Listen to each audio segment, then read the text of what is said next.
HOA laughed when I posted private dock signs, then partied on my property like they own it.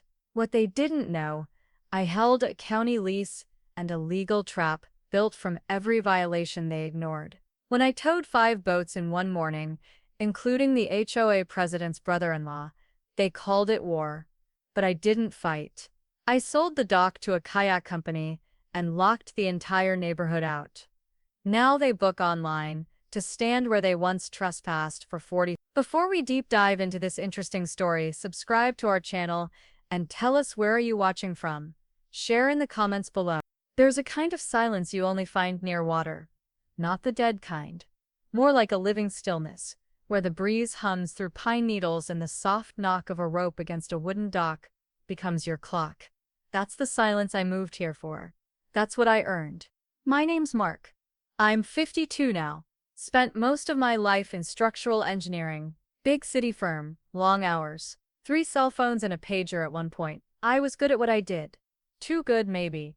It burned me out by a couple of health scares, a divorce I won't get into, and one last red-eyed meeting with a CEO who thought concrete cured overnight, and I was done. Just done. I cashed out, downsized, and got myself a little slice of peace. A modest, cedar-trimmed lake house in a tucked-away community about 40 miles from anywhere. Not flashy, just right, but the crown jewel, the dock.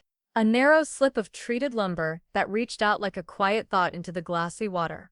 That dock became my ritual. I'd drink coffee out there every morning. Sometimes I'd cast a line, not even caring if I caught anything. Other times I'd just sit on the edge with my feet dangling off the side, watching the sun rise, slow like syrup over the water. What most folks didn't know or didn't bother to learn was that I didn't just use that dock, I leased it. Legally. From the county. Back when I was preparing to buy the house, I did what years in engineering taught me. I read the fine print. Deep in the closing documents was a mention of optional shoreline leasehold. Turns out, under county code, individual homeowners could lease riparian access directly for private docks, so long as they filed annually and maintained the structure themselves. Which I did, religiously. Paid my fees, submitted my inspections, even installed cleats and a solar light for safety. It was my dock, not shared, not community, mine. The HOA didn't say much at first. They had their usual newsletter and block parties. Seemed harmless. A little uptight maybe. But most of them were part-timers. Folks who came up on weekends, then vanished back to the city. I went to one meeting, introduced myself and kept mostly to myself after that.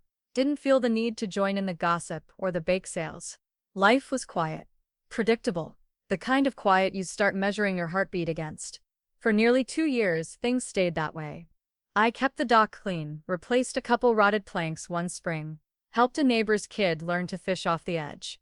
Even let a couple friends tie up their kayaks for an afternoon now and then. Always with a heads up, always with care.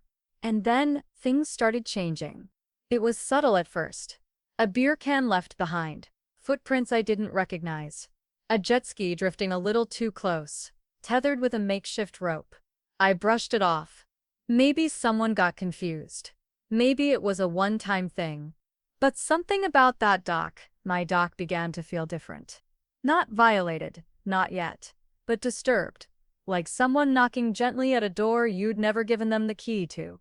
And that's when I knew peace, no matter how quiet, is never free. You have to guard it, especially when you're the only one who knows what it cost you. The first boat showed up on a Saturday. Big thing, sleek, loud, with Bluetooth speakers blaring some pop country anthem. I couldn't even pretend to like. I was just pouring my second cup of coffee when I saw it tied up to my dock like it belonged there. I walked down slowly, thinking maybe it was a friend of a friend who got confused. 2 couples were on board, early 30s. Energy drinks in one hand, phone in the other. One of them waved, kind of lazily, like I was the valet. "Hey man, this the public dock, right?"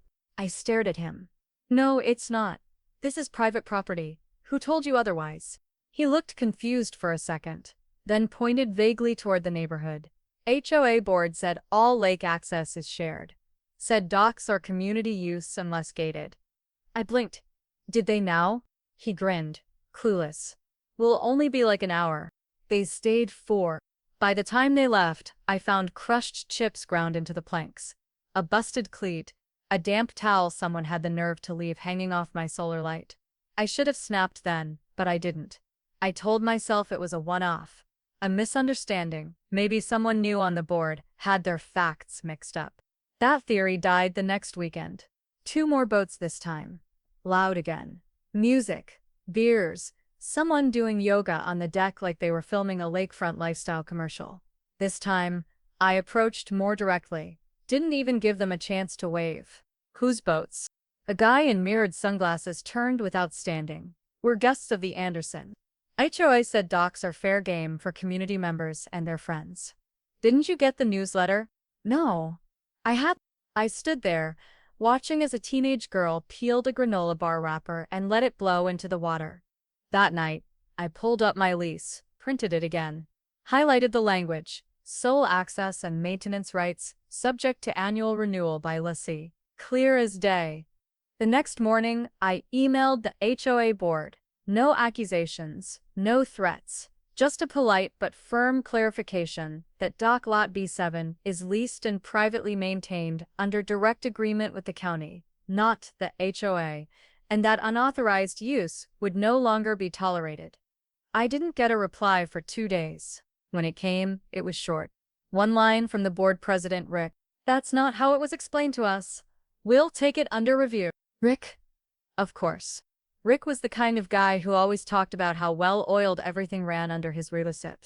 Liked khaki shorts and expensive sunglasses. Liked to say things like, "We're all one community," right before reminding you hadn't volunteered for mulch duty. I saw him the next day at the mail kiosk. He smirked before I even opened my box. "Everything okay with the dock, Mark?" "Not really," I said. "I assume you read the lease?" He chuckled like we were sharing a joke. "We just want to avoid gatekeeping, you know? It's a community asset. Everyone deserves to enjoy the lake." "Except it's not a community asset," I said. "It's leased, from the county, not from you." Rick's smirk stiffened just a touch. "Well," he said, "maybe you should put a fence on it if you're going to be territorial." Territorial. That word hung in the air longer than it should have. Like wanting to protect something I legally maintained was some kind of moral flaw. That week, 3 more boats showed up. One had a grill. Another had a dog that barked at everything. One of them scratched my ponton getting too close while docking. And none of them asked. Not once. Because why would they? Their HOA president told them it was fine. So I did what I know best. I started documenting. License plates, times and dates. Photos, videos. I set up a wildlife camera camouflaged in the trees, motion activated, with timestamp overlays. I began keeping a log. I also emailed the county to verify on record the terms of my lease. They confirmed everything. It wasn't just about a dock anymore. It was about control. It was about how quickly peace turns into entitlement the moment people think you won't push back. And that's when I realized something Rick and the rest of them didn't. They weren't testing the rules. They were testing me. There's a particular kind of silence between bites when you're fishing. A patient silence. The kind that listens more than it speaks. That's where I found Bill, retired attorney, Vietnam vet, and the only man on the lake who could tie a blood knot with his eyes closed. He was already out on his John boat when I waved him over. We met halfway and let our crafts drift close, while our lines rested in the water. We didn't even talk for the first 10 minutes. That's just Bill. He knows the rhythm of a good conversation is like a reel. You don't yank, you wait. When I finally did speak, I laid it out clean. The lease, the boats, Rick, the passive-aggressive emails, the newsletter jabs, all of it. Bill didn't say much at first, just leaned back and asked, "You bring the paperwork?" I handed him a printout of my lease, the same one I'd reviewed for the 100th time the night before. He adjusted his reading glasses and scanned it slowly, tracing his finger across the type as if confirming something he already suspected. "Yup," he finally said. "There it is. Paragraph 3, line 4. Exclusive access and maintenance authority granted to leaseholder. All unauthorized use shall be considered trespass under county code." That's your hammer. I raised an eyebrow. "Trespass?" He nodded. "You've got legal control, not just use, but access. That means you can revoke it. And the real kicker? He flipped a few pages and tapped at the fine print. Insurance coverage for public access is voided if unauthorized use is allowed or encouraged by third parties. Translation: if the HOA claims the dock is open and someone gets hurt, they're liable. Not you. That landed like a stone in my stomach, heavy but grounding. I didn't smile. I didn't celebrate. I just felt certain. A quiet certainty. The kind you get when the tide shifts in your favor, and no one else sees it yet. So, Bill continued, if they keep pushing, they're not just wrong, they're exposing themselves. Financially, legally, all because they never read the lease. The irony was rich. Rick and his crew prided themselves on efficient governance. But they'd never bothered to check the one document that gave me full control. They were playing checkers. I was about to play chess. That night, I started assembling the paper trail. Every email, every complaint, every photo. I backed up my camera footage, printed time-stamped photos of boats tied illegally to the dock, and created a digital folder labeled simply Dock Enforcement. Then I wrote a formal letter to the HOA board. Calm. Professional. Not angry. Assertive. I attached a copy of the lease, highlighted the key provisions, and included a legal note referencing the insurance liability clause. I also included a deadline. All unauthorized use was to cease immediately. Any further violations would be considered trespassing and reported to the appropriate county authorities. I didn't send it from my personal email. I had Bill send it from his legal address. It wasn't about intimidation. It was about posture. The response came faster than I expected. A terse email from Rick. We'll be reviewing the lease with our legal counsel. In the meantime, we respectfully request you refrain from any threats toward community members. Threats. That's what they called protecting my legal rights. I didn't reply. I didn't need to. They were rattled. I could tell. The moment Rick brought in their legal counsel, I knew he was sweating. Because now it wasn't about whether he thought the dock was communal. It was about what he could prove. And he couldn't prove anything. Because I'd paid every lease renewal, passed every inspection. I had photos of repairs, receipts for hardware. I'd even filed a maintenance log with the county once, just out of habit. I wasn't just a guy with a dock. I was the most prepared man on the lake. And the HOA? They had assumptions. That's the difference between entitlement and ownership. One demands, the other documents. The next weekend, the dock stayed quiet. No boats, no Bluetooth speakers, not even a paddleboard. Just the sound of birds and the soft lap of water against the wood I'd hammered in myself. But I wasn't celebrating yet. I knew Rick. He wasn't the type to back off. He'd lick his wounds, regroup, and come at me sideways. Probably through fines, maybe try to amend some bylaw. But now, I was ready. My lease wasn't just a formality anymore. It was a shield, and if they pushed again, it would become a sword. And unlike them, I'd read every word. There's a point where asking nicely turns into warning. Clearly, the signs went up on a Tuesday morning. Clean white aluminum with bold black lettering. Private dock authorized use only. Trespassers will be reported. I mounted one at the dock entrance and another on a post by the waterline. Hard to miss. Direct, not hostile, just factual. By Thursday, I had 2 motion-activated cameras installed. One facing the dock entrance, one watching the water-facing side. Discreet but effective.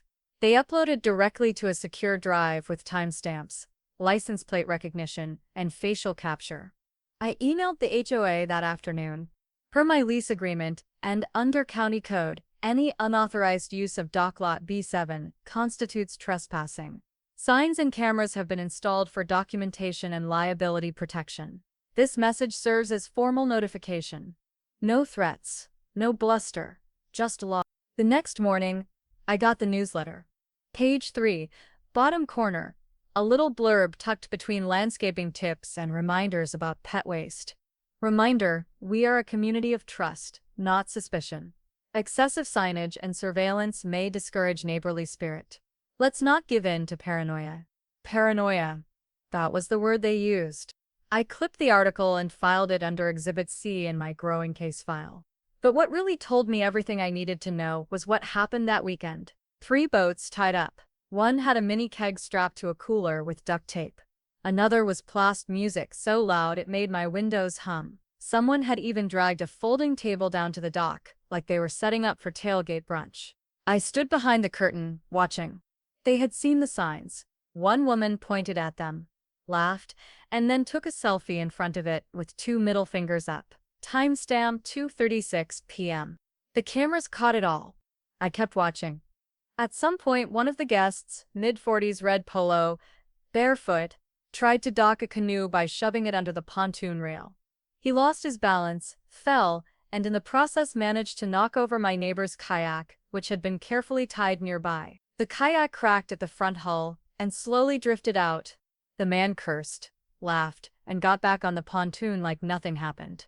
By Monday morning, the neighbor Linda, sweet woman, early 70s, came knocking. She asked if I saw anything. I told her I had footage and offered to send it to her. Her eyes widened.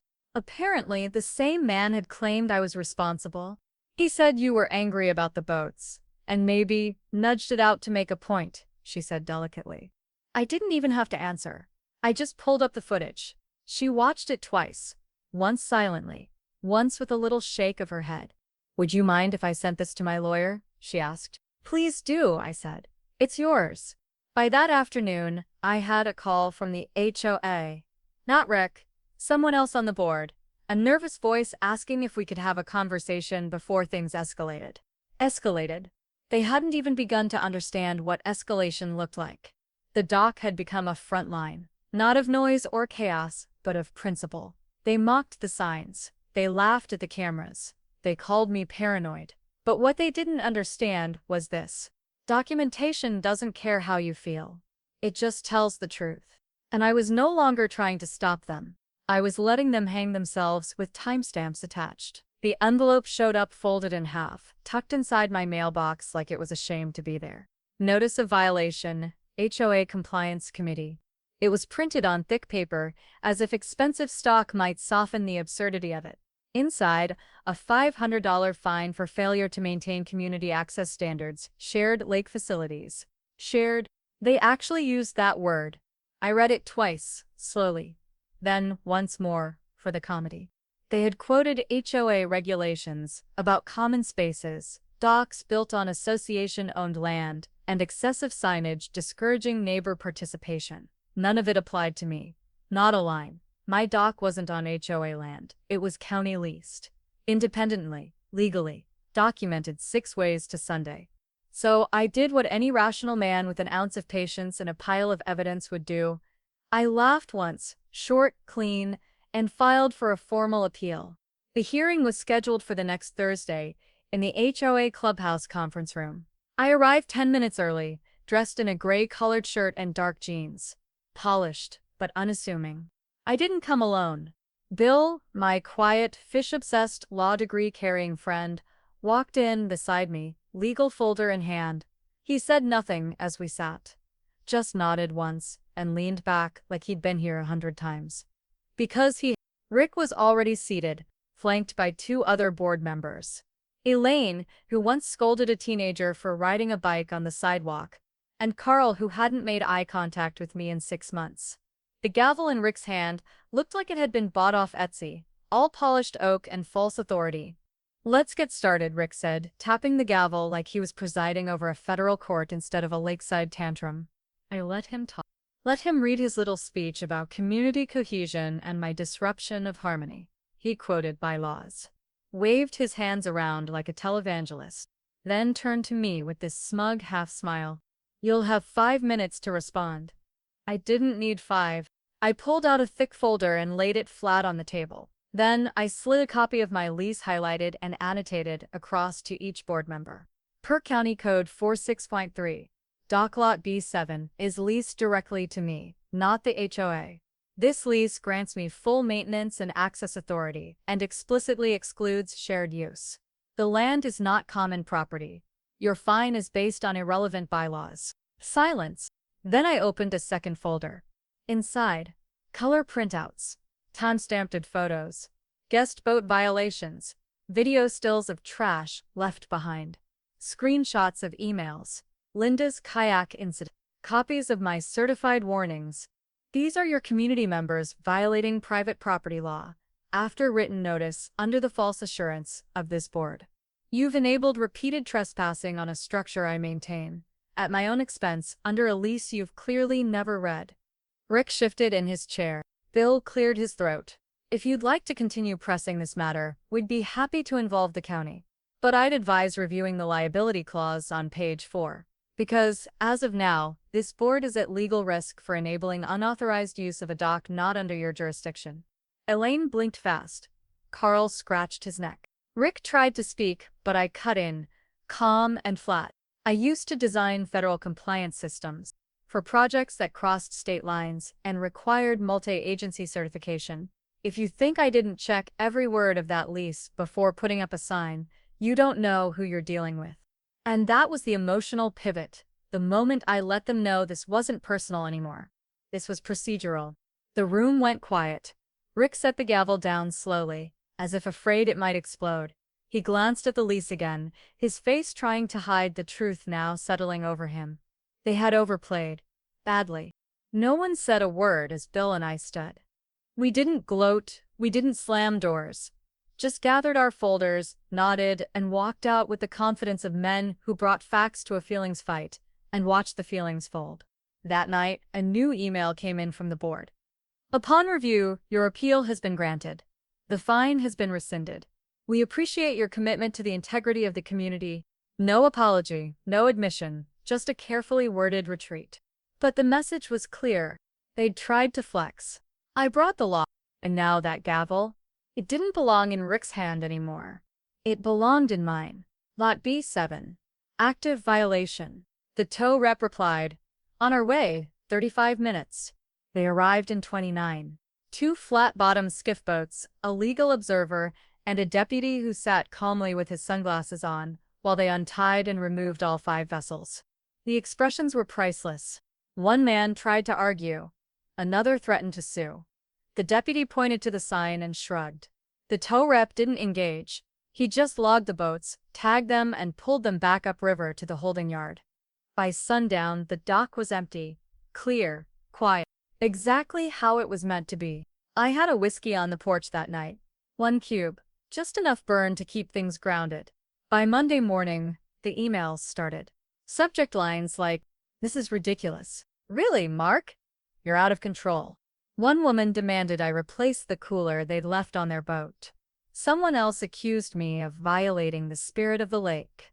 Another said their child saw everything and was now afraid of docks. I was tempted to respond with a sarcasm-laced TED Talk on accountability. But I didn't reply to any of them. I just forwarded everything to the HOA board, with a simple line at the top. Please direct further concerns to your HOA leadership. They encouraged access to private property. I enforced the law. Then came the twist. 3 days later, I got a knock on my door. It was Carl, the quiet board member from the hearing. He looked like he hadn't slept. "Do you know whose boat got towed?" he asked. "Which one?" "Rick's brother-in-law. That Sea Ray, the big white one, 35 grand, just serviced." I nodded once. He rubbed his eyes. "Rick's losing it. Says you did it on purpose." "I did it legally," I corrected, and Rick knew exactly what would happen. He just didn't think I'd follow through. Carl didn't argue. He just sighed and walked back down the driveway. Word spread fast. The dock stayed untouched for a week. No boats, no music, not even a kayak tethered in curiosity. The HOA's group thread, which I was no longer part of, apparently exploded. Screenshots made their way back to me. Neighbors arguing over whether Rick had misled them, whether the board had overstepped, whether I had the right to enforce towing. One message stood out. "I thought Mark was just a quiet guy who fished. Turns out he's the only one who actually read the rules." That was enough. The boats were never really the issue. They were symbols of entitlement, of assumption, of the belief that peace can be taken without permission. And now those symbols had been physically removed, one by one, under full legal authority. That's not just enforcement. That's clarity. Let Rick rant. Let them spin it however they want. But the lake had learned something that day. Something Rick never expected. Quiet men don't stay quiet forever. And when they move with proof, paperwork, and a tow rope. The meeting was supposed to be routine. Just another HOA gathering filled with budget charts, mulch complaints, and someone inevitably suggesting a community bonfire night. But when I walked into the clubhouse that Thursday evening, I felt something different in the air. Tension. Heavy, static charged tension. Rick was already at the front of the room, flipping through his notes like a man rehearsing a defense before he'd been charged. Carl stood off to the side, arms crossed, not meeting my eyes. A few chairs were still empty, but the ones that were filled leaned forward, tense, waiting. Then they walked in, 2 men and 1 woman. Blue folders, official lanyards, county seal on each badge. You could almost hear Rick's jaw clench. They didn't introduce themselves at first. Just sat in the front row, silent, watching. Rick cleared his throat. Before we begin tonight's agenda, we've been informed of some concerns raised regarding lakefront usage. We're here, as always, to foster transparency and dialogue. It was almost smooth. Almost. Then the taller of the 3 officials stood. Introduced himself as Deputy Director Warren with the County Land Use Compliance Office. His voice was calm, professional, but carried the unmistakable weight of authority. Not loud, but final. We are here tonight as part of a county-wide audit of shoreline access enforcement and leasing compliance. Recent reports, including those submitted by a resident of this community, have led us to discover several potential violations. You could have heard a fishing hook drop on carpet. Rick blinked. Violations? Warren didn't flinch. Yes. The county has confirmed that dock lot B7 is legally leased to Mr. Chambers, he nodded toward me, and falls entirely outside the jurisdiction of this HOA. Any claim of shared or communal access is unfounded and potentially exposes this board to legal and financial liability. He pulled out a document, the lease, cleanly printed, stamped, and signed by the county itself. This lease is current, ironclad, and this board's failure to acknowledge it, along with any implied permission to access that dock, constitutes a breach of property rights. Rick tried to respond. We were told, you assumed, Warren cut in, coolly. And that assumption is now a legal problem, not just here. This audit has revealed that 4 other HOAs on the lake have made similar errors, encouraging communal use of docks they do not control. That stops today. Gasps. One woman at the back muttered, "Oh my God. It wasn't just about me anymore." This had spiraled into something bigger, a systemic reckoning sparked by one resident who read the lease and followed the law. I didn't smile, didn't gloat. I just sat there, still and steady, while the spotlight slowly burned a hole through Rick's khaki composure. Someone raised a hand. So what happens now? Warren's reply was clean. Any further access to private docks without written permission will be considered trespassing. HOA boards are advised to review their governing documents, consult legal counsel, and immediately notify residents of the new enforcement guidelines. If violations continue, the county will pursue civil penalties. Rick's gavel, which had been sitting unused for the first 30 minutes, suddenly looked a lot smaller in his hand. He didn't say another word. They moved on to other items, budget shortfalls, landscaping contracts, but the oxygen had already left the room. Nobody cared about crabgrass or pool schedules. The only thing anyone could think about was the man who used to sit quietly by his dock and just flipped the lake upside down with a paper trail and a boundary line. As the meeting wrapped, people filtered out fast. A few nodded my way. Some avoided eye contact. But one woman, Marcia lives 4 houses down, paused as she passed me and whispered, "Whatever they're paying you to live here, it's not enough." I almost laughed. Because the truth is, they never paid me anything. They just underestimated me. And now, the very people who tried to turn my dock into a party pad had invited something much bigger than me, the county. Rick used to call himself the sheriff of the shore. But tonight, the badge came from downtown. And it wasn't in his hand. It started with a conversation at the bait shop. I was picking up night crawlers when a young guy struck one up, early 30s. Sharp, wore a ball cap with the logo of a kayaking company I'd never heard of. Said he ran a startup offering small group tours and lake rentals. He mentioned needing a better launch point near the eastern cove. The boat ramp was always clogged. He'd heard about my dock from the locals. Wait, he said. You're the guy with the lease, right? The one who made the HOA look like clowns? I raised an eyebrow. That's one way to put it. He grinned. You ever thought about monetizing that? At first, I shrugged it off. I wasn't in it for the money. But that night, I sat on the porch, watching the still water, and the thought echoed. Not out of greed, out of principle. They'd tried to turn my dock into a free-for-all. So I turned it into a business. 2 weeks later, the contract was signed. I sold the remaining 6 years of my lease to his company, Blue Trail Watersports, with full legal rights to use, secure and operate from Dock Lot B7. The county signed off. Everything was above board. The company moved fast. Within days, they installed a custom steel gate at the dock entrance. Black, clean, with a coded lock and digital entry log. They repainted the decking, added non-slip treading, and mounted a small branded kiosk at the front, stocked with paddles, life jackets, and an iPad for check-ins. A QR code now hangs on the dock sign. Hourly rentals and guided kayak tours. Reserve your spot today. The first tour launched the following weekend. 12 people, matching life vests. A guide with a waterproof speaker, giving lake history while paddling backward like a pro. It was clean, respectful, profitable, and completely untouchable by the HOA. Because now, access wasn't just restricted, it was regulated by a commercial lease agreement. No more trespassing, no more Bluetooth parties, no more my cousin's in town. Excuse. If you wanted to use the dock now, you didn't need permission from the HOA. You needed a credit card. The best part? The startup offered a locals discount to anyone in the HOA, 20% off hourly rentals, but only if they booked in advance and signed the waiver. People who once called me paranoid were now refreshing an app just to step on the dock they used to abuse. And Rick, he took it the hardest. Word spread that he tried to launch from the dock the first week, didn't know about the lock, ended up calling the company in a rage. They politely told him that unless he had a reservation, he was trespassing. 2 days later, a red for sale sign went up on his boat trailer, and the next week, he resigned from the board. No speech, no farewell email, just a short note posted on the community forum. Due to personal commitments and evolving priorities, I'm stepping down effective immediately. That's how the so-called sheriff of the shore left unarmed and uninvited.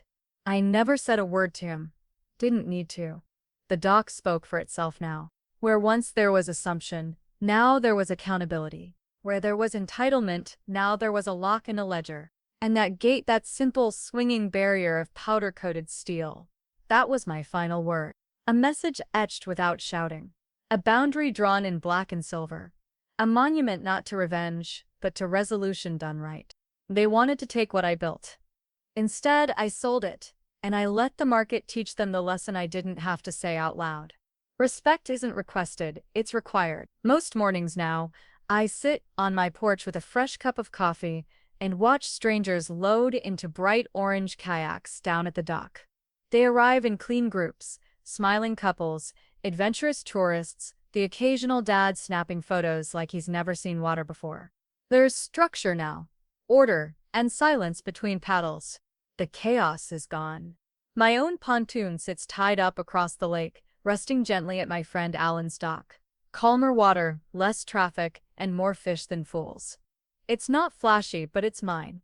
Quiet, like I prefer. I still take it out sometimes, at dawn when the mist is curling just right, and the lake looks like it's holding its breath. The HOA, meanwhile, has gone quiet. After Rick resigned, a few of the louder voices followed him out. The board meetings went from smug affairs to polite check-ins. No more power posturing. No more open-ended suggestions disguised as threats. They even amended their newsletter format. Shorter now, less opinion, more fact. I haven't been to a meeting since the county audit. I don't need to. My work here is done. Neighbors pass by with a little more caution these days, not fearful, just respectful. Some wave, some nod. A few stop to chat, and every so often one of them thanks me, sometimes for standing my ground, other times just for making things quiet again. Funny how people only value peace after they've lost it for a while. I didn't yell. I didn't threaten. I never raised my voice. I just read the fine print, stayed patient, and moved with purpose. One document at a time. One rule at a time. While they played politics, I played the long game. And when the time came to act, I didn't swing wild. I made clean, deliberate cuts. Because that's the thing no one tells you about boundaries. They don't have to be loud. They just have to hold. I wasn't trying to win some war. I was just trying to reclaim what was mine. The quiet, the solitude, the rhythm of dock lines creaking against worn wood in the early light. That was what they took when they flooded my peace with entitlement and noise. So I sold it, turned it into something with structure, with cost, with limits. And now, the same dock they tried to use without permission is scheduled out 3 weeks in advance, with a credit card hold and a waiver form. No keg parties, no Bluetooth speakers, no drifting in like you own the place. You want the view, you pay for it. And me? I've got everything I wanted and then some. Peace, privacy, and the quiet satisfaction of watching a plan unfold. Exactly as I knew it would. There's a new sign at the dock now. Not mine. Blue Trails. But I helped write the first version. It says, respect the water, respect the access. Simple words. But sharp if you know the story. Somewhere out there, Rick is probably still bitter. But he doesn't have a boat anymore. He doesn't have a dock. And he sure doesn't have a voice in this community. That's not revenge. That's the natural correction of things that went too far. Let people think I overreacted. Let them joke that I was too serious about a pile of wooden boards. But the truth is, that dock wasn't just a place. It was a line. And when they crossed it, they learned something I've known for a long time. Peace isn't passive. It's built, maintained, defended. And if it's disturbed long enough, it becomes expensive. The lake is quieter now because I made sure the noise had a price. Ever been outnumbered, but still walked away the winner? This isn't just a story, it's a blueprint for silent domination. Stick around if you believe peace isn't given, it's enforced. One legal clause at a time. Because the next story might just make you rethink who really runs the neighborhood. Let's just say some fences don't need to be built. They need to be read.